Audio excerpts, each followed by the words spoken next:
अब जरा डॉक्टर राकेश पाठक, आपसे दो चीजें, हम लोग तो पॉलिटिकली इसको जरा अच्छा। समझने की कोशिश करें।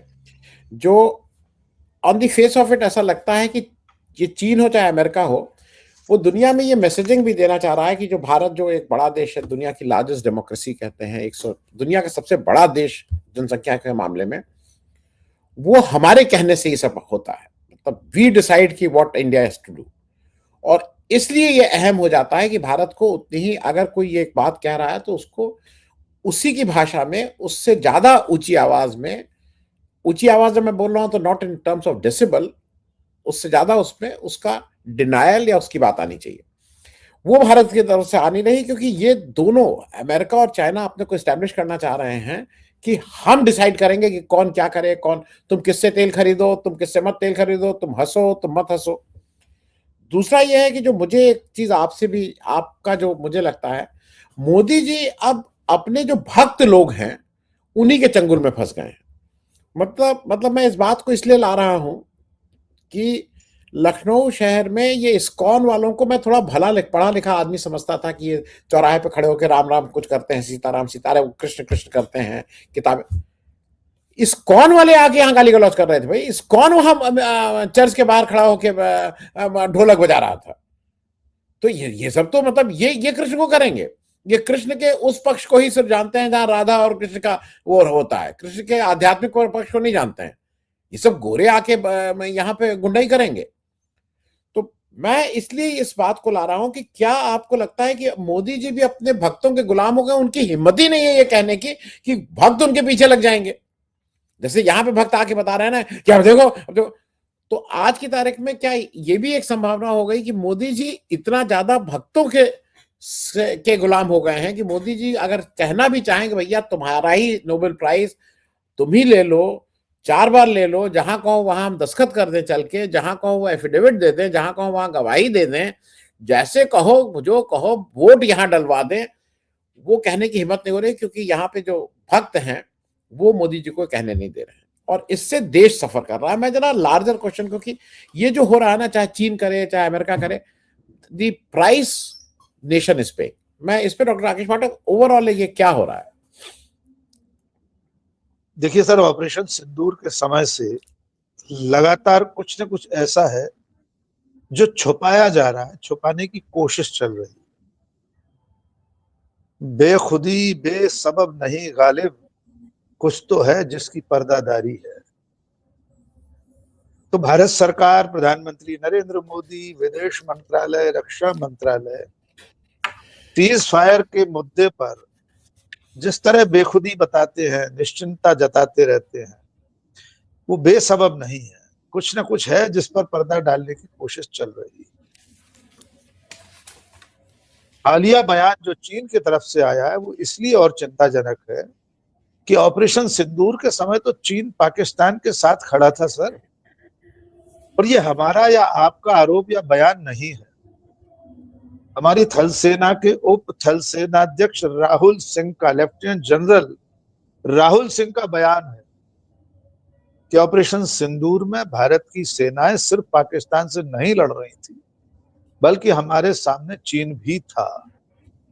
यानी 4 दिन की लड़ाई में चीन पाकिस्तान के साथ खड़ा था, वो उसे तकनीकी मदद दे रहा था, वो वायु सुरक्षा भी दे रहा था, वो एडवांस सपोर्ट जिस तरह का हो सकता है वो दे रहा था।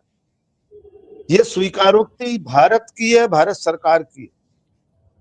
और उसके बाद अगर चीन का विदेश मंत्री ये कहे कि उसने मध्यस्थ की भूमिका निभाई थी, मीडिएशन किया था, सीज फायर करवाया था, तो ये बहुत चिंताजनक बात है कि एक तरफ तो पड़ोस का एक दादा भाई हमारी लड़ाई के समय सामने वाले गुंडे के साथ खड़ा था जिससे हमारी लड़ाई चल रही थी।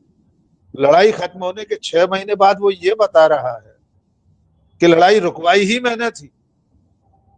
अभी संख्या को लेकर कुछ मतभिन्नता चल रही है कर्नल फसी और सतीश सर के बीच में कि कितनी बार डोनाल्ड ट्रंप ने सीज फायर का श्रेय लिया है। बीच का आंकड़ा मैं बता देता हूं, 65 बार डोनाल्ड ट्रंप ने यह दावा किया है। आप दोनों के आंकड़े में से जो संख्या वाजिब समझ में आई है, 65 बार श्रेय ले चुके हैं। और अभी 4 दिन पहले भी डोनाल्ड ट्रंप ने फिर दोहराया। इसमें राफेल का विषय भी आपने शामिल रखा था शुरू में, इस पर भी बात कर लेते हैं। अभी 4 दिन पहले डोनाल्ड ट्रंप ने कहा कि 8 जहाज भी गिरे थे। पाकिस्तान इससे पहले हमारे जहाजों के टेल नंबर जारी कर चुका है। इतनी सारी बातों के बावजूद सरकार साफ साफ कुछ क्यों नहीं बताती? जहां तक राष्ट्रीय सुरक्षा का प्रश्न है, हम और आप सब सहमत होंगे कि ऐसी कोई जानकारी हमें भी नहीं चाहिए, देश को भी नहीं चाहिए, जो राष्ट्रीय सुरक्षा को प्रभावित करती हो, जिससे नुकसान हो सकता हो। लेकिन हर जंग में दोनों तरफ से नुकसान होता है। हमने इससे पहले भी इतनी जंगें लड़ी हैं, क्या हम लोगों ने कभी ये तथ्य छुपाने की कोशिश की कि कितने हमारे टैंक धराशायी हो गए, कितने जहाज गिरे? 72 की लड़ाई में तो आगरा तक बम बरसाकर चले गए थे पाकिस्तान के जहाज। तो क्या इंदिरा गांधी की सरकार ने छुपा लिया था ये तथ्य? मेरा ऐसा मानना है कि ये विषय भारत सरकार, उसकी विदेश नीति की विफलता का विषय है। सरकार ने अगर डोनाल्ड ट्रंप के दावे पर सीधे सीधे प्रधानमंत्री के श्रीमुख से ही खंडन करवा दिया होता, तो न तो डोनाल्ड ट्रंप 65 बार ये बात दोहराते रहते, न अब हमारा पड़ोसी देश चीन इस बात को कहता। एक विषय इसमें और जोड़ लीजिए सर, इसी सीज फायर के मुद्दे पर संसद के पिछले सत्र में नेता प्रतिपक्ष राहुल गांधी ने प्रधानमंत्री से सीधे कहा, उन्हें चुनौती दी कि अगर दम है तो, यही शब्द है राहुल गांधी का, अगर दम है तो डोनाल्ड ट्रंप का नाम लेकर सदन में खड़े होकर कह दीजिए कि सीज फायर उनके कहने से नहीं हुआ। प्रधानमंत्री का भाषण भी सुन लीजिए, पब्लिक इंडिया पर हमारा वीडियो लगा है, उसमें हमने दोनों भाषण बताए हैं। प्रधानमंत्री ने कहा किसी भी तीसरे देश के नेता ने नहीं, नाम फिर भी नहीं ले सके, ना अमेरिका शब्द का उच्चारण किया, न डोनाल्ड ट्रंप का किया। और ये वही चीन है सर, गलवान घाटी के बाद से लेकर आज तक प्रधानमंत्री नरेंद्र मोदी ने चीन शब्द का उच्चारण नहीं किया है। बीच में एक मौके पर किसी बैठक में गए थे, शेक हैंड किया था, लेकिन चीन शब्द नहीं बोले उस दिन से आज तक, न कोई घुसा है, न घुसाया के बाद से आज तक चीन शब्द का उच्चारण नहीं किया। अभी बात चल रही थी कि दुनिया के बड़े देशों में हमारा स्थान है। निश्चित तौर पर हमें भी गर्व होता है कि हम दुनिया की चौथी अर्थव्यवस्था बन गए, भले हम हंगर इंडेक्स में 123 में 102वें नंबर पर हैं। लेकिन अगर हम दुनिया की इतनी बड़ी ताकत बन गए हैं, तो इतने बड़े विषय में, इतने बड़े मुद्दे पर पहले अमेरिका और अब चीन हिम्मत कैसे कर रहे हैं कि एक तरफा बयान जारी करने के सीज फायर हमने करवाया था, मध्यस्थता हमने करवाई थी, और क्या इसके पीछे जो खंडन की बात करने साहब कर रहे थे, सरकार ने कड़ाई से खंडन क्यों नहीं किया? मैं भी यही बात कहता हूं, आप भी यही कहते हैं।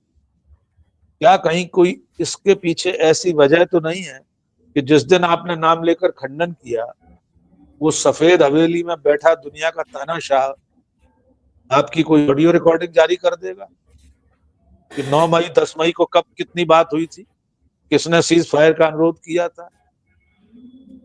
कुछ भी कर सकता है वो तो डोनाल्ड ट्रंप, तो सची सर कह ही रहे हैं कि वो अपनी मर्जी से सब कुछ करता है।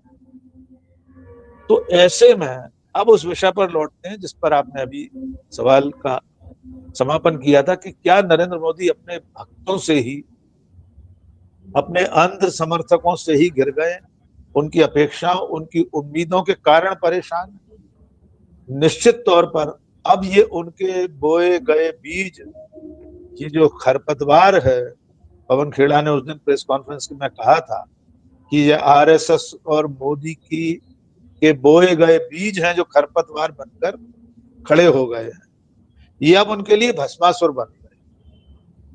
पूरे अंतरराष्ट्रीय जगत में क्रिसमस पर जो कुछ हुआ, मुसलमानों के खिलाफ इस वक्त जो हो रहा है पूरे देश में, ये सारी चीजें दुनिया देख रही है। इसका नुकसान अकेले नरेंद्र मोदी को नहीं, देश को भी होता है। इसकी कीमत हमें भी चुकानी पड़ेगी, और इसकी शुरुआत हो गई। ब्रांड नरेंद्र मोदी का जो नुकसान हो रहा है वो तो हो ही रहा है। भारत भर के लोग, पूरी दुनिया भर में जो लोग बसे हुए हैं, उनको भी इसका खामियाजा भुगतना पड़ेगा। लेकिन मूल विषय ये है कि हमारी सरकार क्या कर रही है। न वो अंतर्राष्ट्रीय विषयों पर कोई स्टैंड ले पाती है, कोई कड़ा कदम उठा पाती है।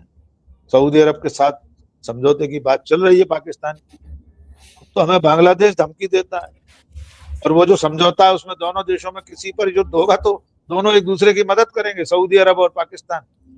सऊदी अरब हमारा सनातन मित्र था, हमने अपने दोस्त खो दिए, हमने अपना अड़ोस पड़ोस शत्रु बना लिया।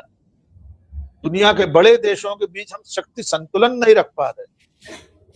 अंत में इनको नेहरू की विदेश नीति पर लौटना पड़ेगा, क्योंकि ये Narendra Modi style of foreign policy देश को गड्ढे में ले जा रही है, और उनके अंध समर्थक उन्हें खुद उस गड्ढे की तरफ खींचकर ले जा रहे हैं।